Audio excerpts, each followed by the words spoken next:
আজকে জুমার দিন কোনো কাজ নাই, আমার মূল দায়িত্ব নামাজ। জুমার নামাজে আগে যাব, আজান হবে, সবার আগে গিয়ে সওয়াব আমি বেশি কামাই করব।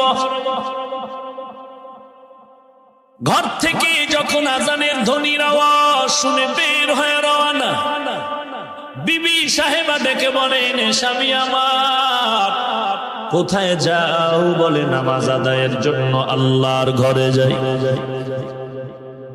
একটু সমস্যা শুনে নাও, সকাল বেলা দোকান মিলের ভেতরে গম নিয়েছো, আটা ভাঙায় নিয়ে আসবা।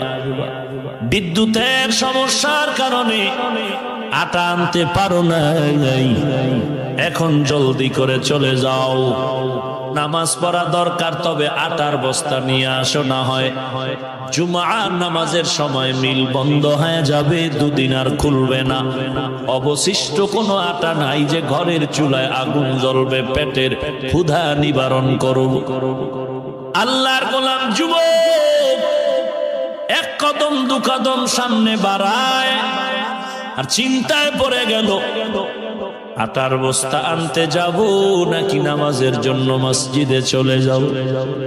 চিন্তায় বিভোর, নামাজও পড়া দরকার, আটার বস্তাও হাজির করা দরকার। কারণ এখন যদি বস্তা এনে না দেই, অবশিষ্ট আটা নাই, 2-3 দিন উপবাস কাটাতে হবে। বান্দা চিন্তা করে করে 2 কদম 3 কদম পেরিয়ে বাড়ির আঙ্গিনা ছাড়িয়া সামনে দাঁড়ানো। বাড়ির আঙ্গিনা পেরিয়ে সামনে যায়, হঠাৎ করে তাকায় দেখে পেছনের একটা বাচ্চা পাশের ঘরের দৌড়াচ্ছে। ডাক দিয়া বলেন, চাচা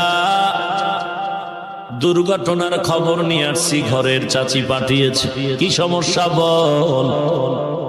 বলে ঘামের টাকা দিয়া কষ্ট করে করে অল্প অল্প জমায় জমায় একটা দুধের গাভী কিনেছিলেন, খোয়ারে বান্দা ছিল।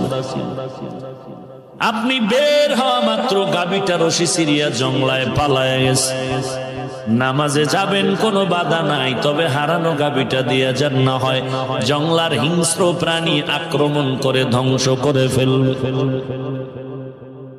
যুবক আরো চিন্তায় বিভোর হয়ে গেল, এক বিপদের উপরে আমার গাভীটা যদি এনে না দেই, হিংস্র প্রাণী আক্রমণ করে ধ্বংস করে ফেলবে। আল্লাহর বান্দা চিন্তা করে কি করা যায়। আটার বস্তাও আনা দরকার, নামাজও দরকার, গাভীটা আনাও দরকার, নামাজেরও দরকার।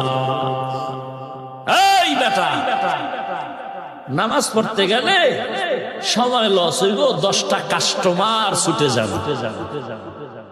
তোর পার্শ্বের দোকানওয়ালা 1.5 হাতের সাইনবোর্ডটা রেডি করে চলে গেল সাঁতার টেনে।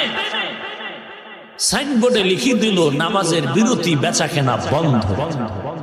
তুইও মানুষ, সেও মানুষ, বাকি তুই মানুষ রূপী হায়ওয়ান।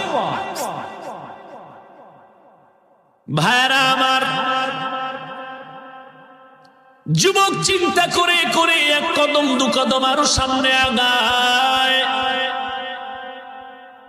কিছু দূর যাওয়ার পরে আবার পেছন থেকে আওয়াজ, ওরে যুবক, আল্লাহর বান্দা দাঁড়াও। কোথায় যাও? বলে মসজিদে নামাজ তৈয়ার। বলে দাঁড়াও দাঁড়াও, তুমি বড় দরিদ্র, বড় গরিব, আমি জানি তুমি বড় কষ্ট করে সংসার চালাও। ঘামের টাকা দিয়ে কষ্ট করে করে জমায়া অল্প কিছু ফসলি জমিন কিনেছ, পানি নাই, পানি নাই, পানি নাই, মেশিনওয়ালারও পাওয়া যায় না। লাব্বা সিরিয়াল,